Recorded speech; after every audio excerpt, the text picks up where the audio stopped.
Hello मेरे प्यारे बच्चों, स्वागत है आपका आज की इस मसालेदार सेशन में। तो आज हम इंटीग्रल इक्वेशन यानी कि आई का एक ऐसा पोस्टमार्टम करेंगे कि आप बोलेंगे कि मैम मैथ्स है या फिर नेटफ्लिक्स का थ्रिलर। तो चलो स्क्रीन पर देखो, हमें एक Fredholm integral equation of the second kind दी गई है, जो है yx is equal to e to the power x plus e plus 1 plus 1/3 integration 0 to 1 yt dt।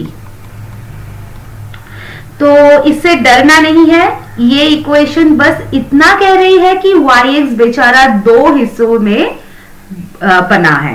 एक फ्री स्प्रिट जो है e to the power x plus e plus 1, और एक है जेल का सजा, वो भी इंटीग्रल के साथ।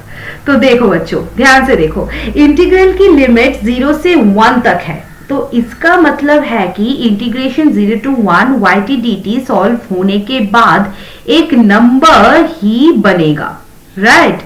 तो क्यों ना हम इसे थोड़ा स्टैंडर्ड नाम दे दे। Now let c is equal to integration 0 to 1 yt dt। अब हमारी इक्वेशन थोड़ी स्लिम ट्रिम लग रही है ना? तो देखो yx क्या दिया गया है, e to the power x plus e plus 1 plus 1/3 c। अब हम वापस ऊपर वाले इंटीग्रल की डेफिनेशन में yt की वैल्यू को डालेंगे, ठीक है? तो c is equal to integration 0 to 1 e to the power t plus e plus 1 plus 1/3 c dt। तो चलो इंटीग्रेशन की थोड़ी कसरत करते हैं। तो देखो e to the power t का इंटीग्रल तो e to the power t ही होता है, ये बहुत जिद्दी है। e प्लस 1 प्लस 1/3 c तो कांस्टेंट है, इनके साथ बस t लग जाएगा, तो c क्या हो जाएगा फिर e to the power t plus e plus 1 plus 1/3 c into t 0 to 1। तो देखो फिर c क्या आएगा, e to the power 1 plus e plus 1 plus 1/3 c into 1 minus e to the power 0 plus e plus 1 plus 1/3 c into 0, right? तो यहां से हम क्या लिख सकते हैं, c is equal to e plus ये आ जाएगा e plus 1 plus 1/3 c minus 1, तो c आ जाएगा 2e प्लस 1/3 c।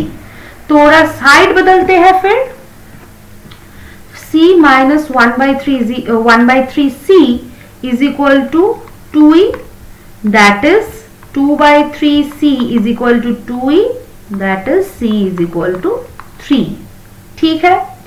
अब देखो c is equal to 3 को हमारी मेन इक्वेशन में डालो, फिर देखो कमाल। yx is equal to e to the power x plus e plus 1 plus 1/3 into 3, तो yx क्या आ जाएगा फिर e to the power x plus e plus 1 plus e, that is yx is equal to e to the power x plus 2e plus 1। अब option को test करते हैं, चलो। तो देखो ऑप्शन 3 और 4 को देखो, चेक करते हैं y1 क्या आता है, ठीक है? तो y1 is equal to e to the power 1 plus 2e plus 1, that is 3 plus 1। तो बिंगो, ऑप्शन 3 इज करेक्ट, ठीक है? ऑप्शन 4 तो फिर गया तेल लेने, तो ऑप्शन 3 हमारा करेक्ट आंसर हो गया। तो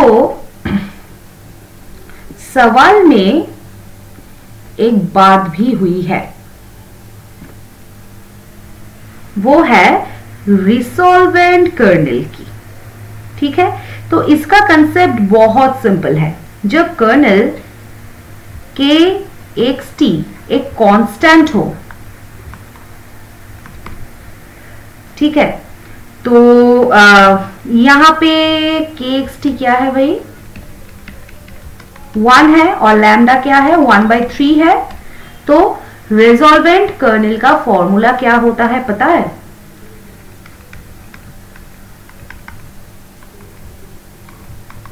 ये होता है kxt by 1 minus lambda integration of a to b kxt dt।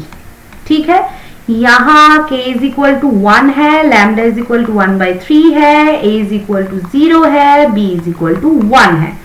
तो यहां से फिर r क्या आ जाएगा, 1 माइनस 1/3 इंटीग्रेशन 0 to 1 dt।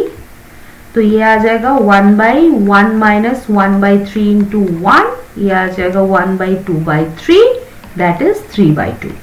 ठीक है, अब ऑप्शन 1 एंड 2 को चेक करो। 1 एंड 2 में देखो, हमारा r एक कांस्टेंट आया है, r इज इक्वल टू 3/2, तो इसकी वैल्यू x या t पर डिपेंड ही नहीं करती है। तो देखो यहाँ पे r 0 1 1/3 इज इक्वल टू 3/2, ये बिल्कुल सही है। ठीक है, लेकिन ऑप्शन 2 कहता है कि वैल्यू 2/3 है, जो कि सरासर गलत है। तो ऑप्शन 1 भी राइट हो गया। ठीक है, अब देखो, अगर कर्नल xt कांस्टेंट है तो रिजॉल्वेंट कर्नल भी हमेशा कांस्टेंट ही आएगा। तो कैलकुलस की मेहनत यहाँ पे बच गई। अब याद रखना, अगर 1 minus lambda into integral of k is equal to 0 हो गया तो इक्वेशन अनस्टेबल हो जाएगी। ठीक है, no unique solution will be there. तो यहां हम सेफ थे क्योंकि 1 माइनस 1/3 है, 2/3, that is not equals to 0। अब समझो कि फ्रेडहोम की इक्वेशन की एक मशीन है। रिजॉल्वेंट कर्नेल तो यूनिवर्सल रिमोट है, जो किसी भी इनपुट fx के लिए आपको आउटपुट yx निकाल कर दे देता है बिना बार बार इंटीग्रेशन किए। So it's the inverse operator of in disguise. ठीक है, तो वर्डिक्ट क्या है, ऑप्शन नंबर 1 जो है वो ट्रू है, ऑप्शन नंबर 2 है फॉल्स, ऑप्शन नंबर 3 ट्रू है, और ऑप्शन नंबर 4 जो है वो फॉल्स है।